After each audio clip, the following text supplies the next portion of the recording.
Association, the apex body of the pulses trade and industry in India, representing more than 10,000 stakeholders across the whole country.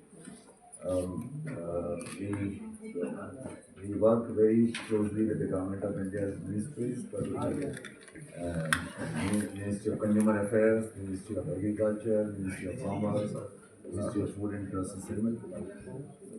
We, with this conclave, as you are attending, this is to see the challenges and the opportunities of the pulses sector. As you know that pulses are very important food, staple food for us, and in every meal of us we consume pulses.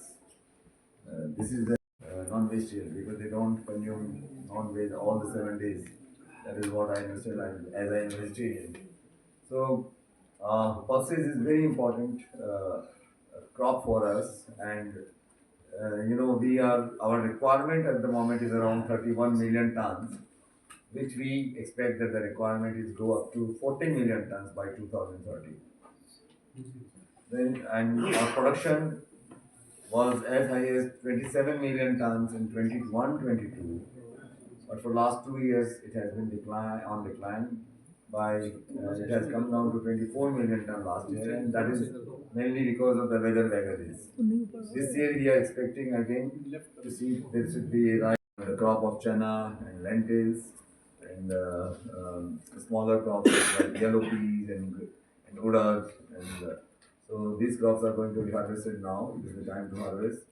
So we hope that these crops are so far the crops looks good, promising. So we hope that we have a good production.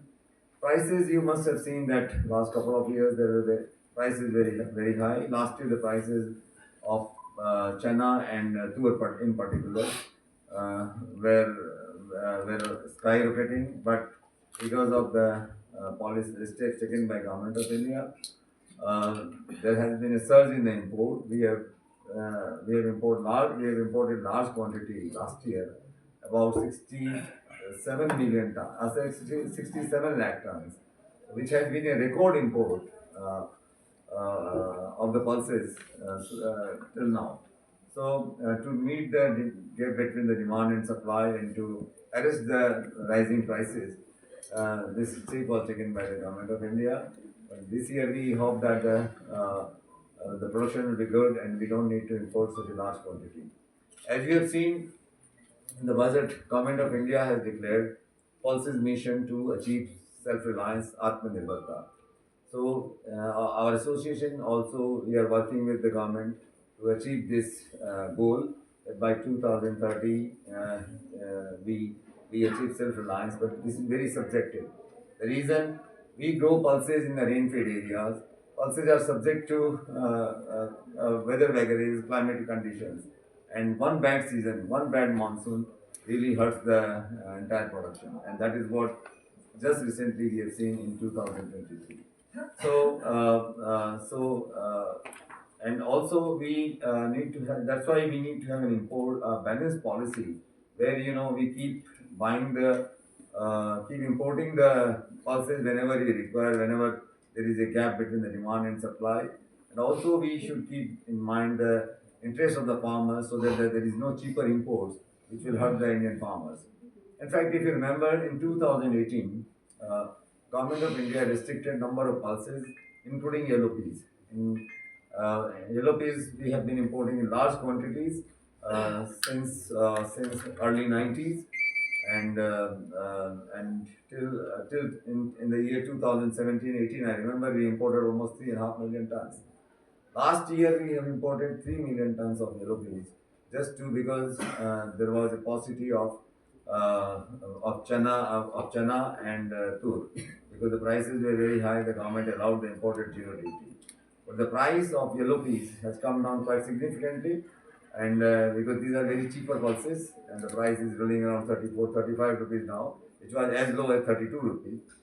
So, but since it is so low, so we at IPGA we apprehend that this may hurt the farmers' interest because on one hand we have a policy of minimum support price where we keep rising the price of minimum support price every year, and if you look at our minimum support price of the pulses, it varies from 56 rupees to 85 rupees, whereas the yellow peas is the import is much cheaper. So we have recommended to Government of India that we should have a balanced policy where the prices, the lending cost of the import should not be cheaper than the minimum support price. Otherwise, the policy of minimum support price becomes irrelevant. Further, we are also, in the budget you must have seen, Government of India has recommended that we should have the climate resiliency, pest resiliency. So we are also, we have the very low yield, so which needs to be improved. I was talking to the agriculture ministry just last week, and I understand that they are working very hard on increasing the yields. In fact, of late, some of the increase there has been a good improvement in the yields, but I think we need to do much more on that. So in nutshell, this is the scenario of pulses. We will require a lot of pulses. Pulses is a very important food for us. We need to do more value addition, like in you must have heard in the addresses, the speeches by the minister and by the dignitaries. So there is another sector which is protein sector. India has the opportunity to become a global hub for protein sector, for which we are working with the Government of India to push the policy, so that we can start manufacturing protein from the pulses, because we are the largest producer of pulses in the world. And this will add a great value to our GDP. So this is in nutshell about the pulses scenario in India.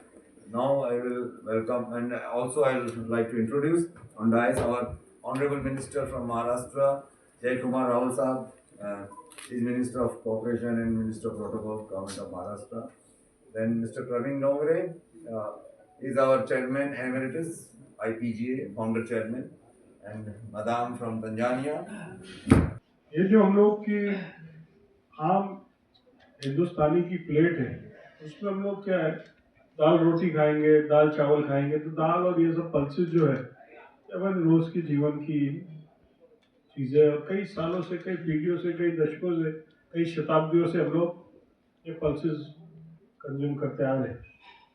लेकिन जब हमें पिछले 7-8-10 साल पहले ये जानकारी मिली कि बहुत बड़ा गैप है, जितनी ज़रूरत हमको है उतना प्रोडक्शन हो नहीं पा रहा है। कभी क्लाइमेटिक चेंज है, कभी कुछ समस्याओं को हमें सामने जाना पड़ रहा है, और इसीलिए भारत सरकार ने काफ़ी योजनाएं बनाई। एमएसपी के माध्यम से गवर्नमेंट बहुत बड़े पैमाने पे किसानों को सपोर्ट करने का काम बहुत हो रहा है। जहाँ तक महाराष्ट्र की बात है, महाराष्ट्र पल्सेस क्षेत्र में पूरे देश में नंबर 1 है प्रोडक्शन के क्षेत्र में। हमारे वहाँ चाहे तूर है, चना है, मूंग है, उड़द है, मसूर है, ये सब का प्रोडक्शन महाराष्ट्र में अलग अलग क्षेत्रों में होता है। और हम लोग के वहाँ इनोवेटिव के लिए हमारी जो एग्रीकल्चर यूनिवर्सिटीज़ है, वो बहुत बड़े पैमाने पे वो लोग काम कर रहे हैं। यील्ड कैसे बढ़ाया जाए, और इसके माध्यम से किसानों को हम अलग अलग इनिशिएटिव भी दे रहे हैं। उसके माध्यम से, योजनाओं के माध्यम से किसानों को हम लोग किस तरीके से इसमें और लाया जाए, ये कोशिश हम लोग की रहती है।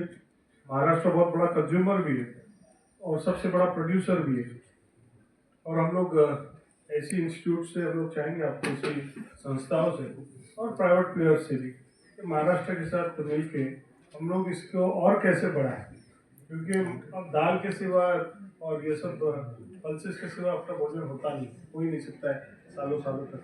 और इसीलिए जब ज़रूरत पड़ती है तो दुनिया में बहुत कम देश है जो पल्सेस पकाते हैं। ये तो अभी आप लोगों ने कनाडा और 2-3 देशों को बताया कि ये ज़रूरत है, आप लोग इसका कल्टीवेशन शुरू करो। और आज से मेरे ख्याल से 10 साल तक सिर्फ अफ्रीका के 1-2 देश, बर्मा, हम लोग जो साउथ एशियन कंट्रीज थे, और उसके इसीलिए पल्सेस की बहुत बड़ी कमी हम लोग के त्योहारों में, हम लोग के रोज जीवन में हमको महसूस होती थी। और उसके माध्यम से आत्मनिर्भरता तक पहुँचे। महाराष्ट्र उसमें लीड पे है। आने वाले समय में भी हम लोग लीड लेके, हम लोग महाराष्ट्र में सेल्फ सफिशिएंट होते हुए पूरे देश को कैसे दे पाए, इस दिशा में हम लोग आगे चल रहे हैं। On each other and look at the issues of climate change and things like that, we cannot guarantee how we are able to actually be sustainable year on year. But additional from that, in terms of not only India, we can actually look at it together as the world market. Tanzania is welcoming investment into our country, into the agriculture space. The holistic value chain, you can start from the production, where we have big projects. I've heard you guys talking about the youth, and we are actually encouraging production by the young people, but Indians can actually come and invest in value addition, so that not only do we have the pulses, but we can do value addition for exports not only to India, but also across the world, where we can actually be able to feed all the Indians in the world with these important and nutritious products. So, as a country right now, we have seen ourselves, first of all, in terms of the production that we have, close to 1.9 million metric tons of pulses. That is coming from the beans all the way to pigeon peas and toro and everything else.